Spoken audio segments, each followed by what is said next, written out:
clawing his way back after another wretched start to the weekend. He's in 11th. You have to say the HRT, I mean, they're really brilliant.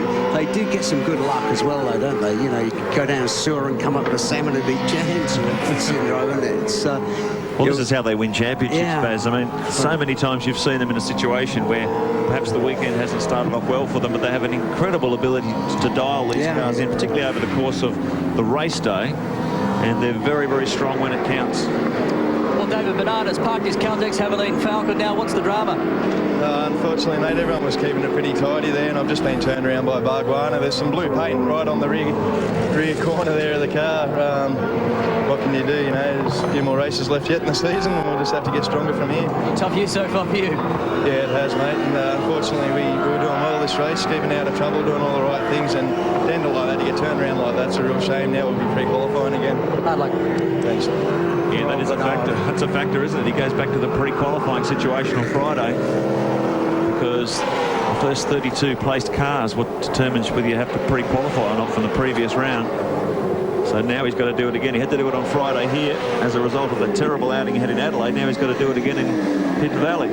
I feel sorry for old Dave. He's had a terrible year so far, and it's... you couldn't have a worse start, could you? The worse it gets, because it gets on top of you in the end. You can't stop thinking about what a terrible year you're having.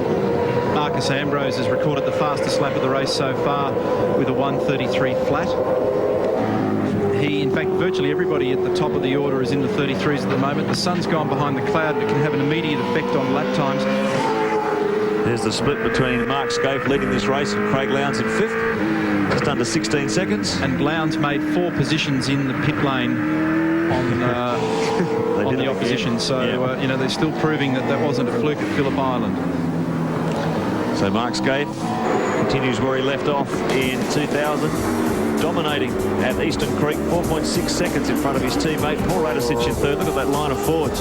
John Bowe, Craig Lowndes, Marcus Ambrose, McLean doing well in the Paragon car in 7th.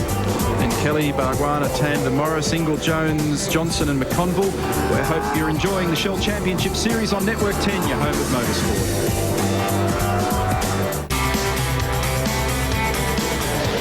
The shadows are getting longer. Lap 15 of 26 for Mark Scaife, race leader, race 2, round 3, Shell Championship Series from Eastern Creek. And he's got a margin of 4.8 seconds over Jason Bright. Then Paul Radisich, John Bowe, Craig Lowndes in 5th, Marcus Ambrose. And Cameron McLean 7th, Glenn Seaton, Todd Kelly, Jason Barguana.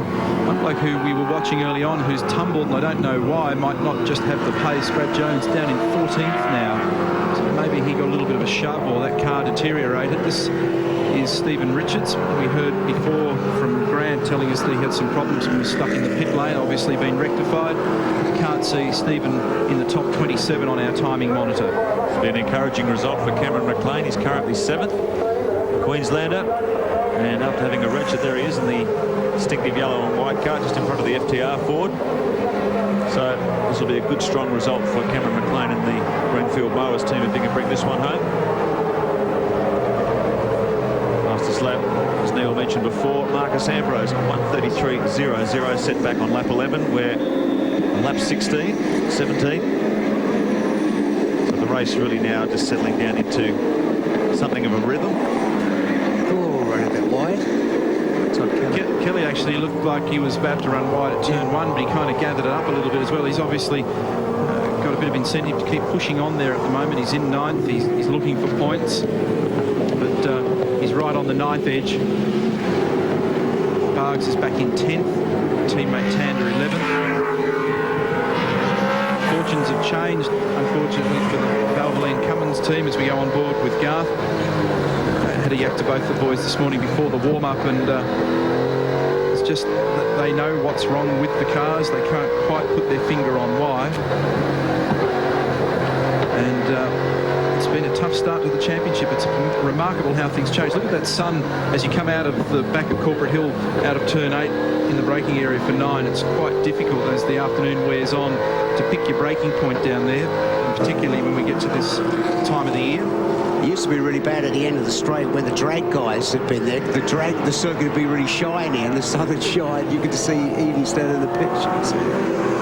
No, it's not the four-man bobsled team, nor are these guys getting ready for the downhill luge. These are the pit crew members for Big Kev Racing for Paul Morris. And Paul's crew was so concerned after that incident where the gantry came down in Adelaide and hurt one of Mark Larkham's members that they went out and they've got these helmets that are more akin to skiing, but it improves their safety during the course of that busy time in pit lane. Yeah, it's not a bad idea when you know what happened to Kenny McNamara at Adelaide when that gantry came tumbling over. I think Terry Morris and Big Kev got a bit of a scare at Oran Park last year too with that horrific accident involving Paul Morris.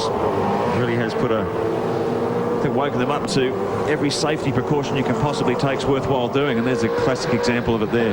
It's a good idea, and you see examples of it in Formula One and also Champ Cars. It's mandatory in both those categories of racing to protect the guys. On board the Valvoline Cummins Commodore, and if you've never seen this before, this is telemetry coming directly from this car.